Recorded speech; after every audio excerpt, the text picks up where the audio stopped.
Israel और Iran के बीच छिड़ा युद्ध रुकने का नाम नहीं ले रहा है। दोनों देशों के बीच युद्ध में अब तक कई लोग मारे जा चुके हैं। इन दोनों देशों के बीच बढ़ते युद्ध ने दूसरे देशों के लिए परेशानियां खड़ी कर दी हैं। ईरान इजराइल के बीच छिड़े युद्ध से दुनिया भर में तनाव बढ़ रहा है। दिल्ली में इजरायली दूतावास की सुरक्षा बढ़ा दी गई है। रूस, यूक्रेन, इजराइल, हमास और अब इजराइल ईरान के बीच लड़ाई भले ही हजारों किलोमीटर दूर लड़ी जा रही हो, लेकिन इसका सीधा असर भारत और यहाँ के लोगों पर भी दिखेगा। इजराइल जहां तकनीक के क्षेत्र में आगे है, तो ईरान तेल का बड़ा उत्पादक देश है। भारत के इन दोनों देशों से ही अच्छे व्यापारिक संबंध है। पश्चिम एशिया में बढ़ता तनाव भारत के लिए चिंता की बात है। ईरान इजराइल जंग से भारत के सामने कई सवाल उठ खड़े हुए हैं। इस संघर्ष से क्या तेल के दाम बढ़ेंगे? क्या आर्थिक कारोबार पर असर पड़ेगा? क्या कूटनीतिक मुश्किलें बढ़ेंगी? युद्ध का चाबहार पोर्ट और ट्रेड कॉरिडोर पर क्या असर पड़ेगा? क्या पश्चिम एशिया की आग दूसरे इलाकों तक पहुंचेगी? क्या अमेरिका का दबाव बढ़ेगा?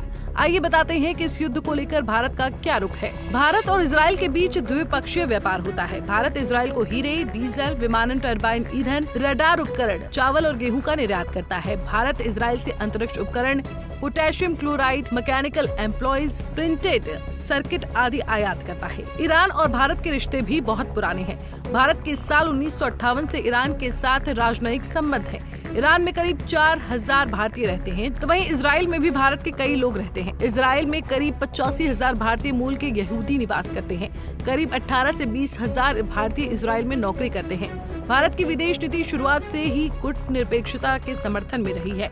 भारत के दोनों देशों के साथ अच्छे व्यापारिक संबंध है। ऐसे में भारत इस युद्ध में सामान्य स्थिति अपनाए रहेगा। इजराइल और ईरान आपस में भिड़ेंगे तो इसका असर भारत की अर्थव्यवस्था पर यकीनन पड़ेगा। ईरान इजराइल जंग से समुद्री मार्ग से व्यापार पर असर पड़ सकता है। भारत और यूरोप के बीच बनने वाले इकोनॉमिक कॉरिडोर का एजेंडा भी अटक सकता है। भारत की शिपिंग कॉस्ट बढ़ सकती है। भारत करीब 85% कच्चा तेल आयात करता है। जंग से ईरान से तेल आयात पर असर पड़ेगा। अगर दोनों देशों के बीच लंबी जंग चलती है तो सोना चांदी महंगा होगा और शेयर बाजार में भी गिरावट दिख सकती है। भारत और ईरान के बीच भी अच्छे व्यापारिक संबंध हैं। भारत ईरान को कृषि वस्तुओं के उत्पादन, मीट, स्किम्ड मिल्क, छाछ, घी, प्याज, लहसुन और डिब्बाबंद सब्जियां निर्यात करता है। इजराइल पर ईरान के बड़े हमले के बाद पूरे पश्चिम एशिया क्षेत्र में तनाव बढ़ता जा रहा है।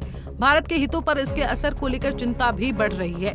जहां एक तरफ अंतर्राष्ट्रीय तेल बाजार में कच्चा तेल 5% तक महंगा होने से भारत के ऑयल इंपोर्ट बिल पर बोझ और बढ़ने की आशंका है, तो वहीं इस युद्ध से भारत की विदेश नीति के मोर्चे पर भी चुनौतियां बढ़ सकती हैं। इजराइल पर ईरान के हमले का असर पश्चिम एशिया क्षेत्र की जियोपॉलिटिक्स तक ही सीमित नहीं है, बल्कि अंतर्राष्ट्रीय तेल बाजार में कच्चे तेल की कीमतों में उथल-पुथल भी तेज हो गई है। भारत अपनी जरूरत का 80 से 85% तक कच्चे तेल का आयात करता है। ऐसे में महंगे होते कच्चे तेल की वजह से भारत का इम्पोर्ट बिल काफी ज्यादा बढ़ने की आशंका है। जाहिर है, अगर ऐसा हुआ तो भारत का ऑयल इंपोर्ट बिल और ज्यादा बढ़ जाएगा।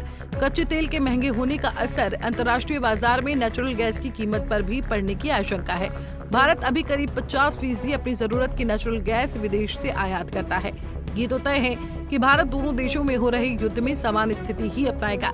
ऐसे में ये जरूरी है कि विश्व स्तर पर हो रहे इस युद्ध को रोका जाए। वैश्विक स्तर पर हो रहे इस युद्ध में आगे जाकर कई छोटे देशों को मुसीबत का सामना करना पड़ सकता है। Bureau report, Punjab Kesari TV. हमसे जुड़े रहने के लिए हमारे YouTube चैनल को सब्सक्राइब करें और नई वीडियो की नोटिफिकेशन के लिए बेल आइकॉन को दबाएं।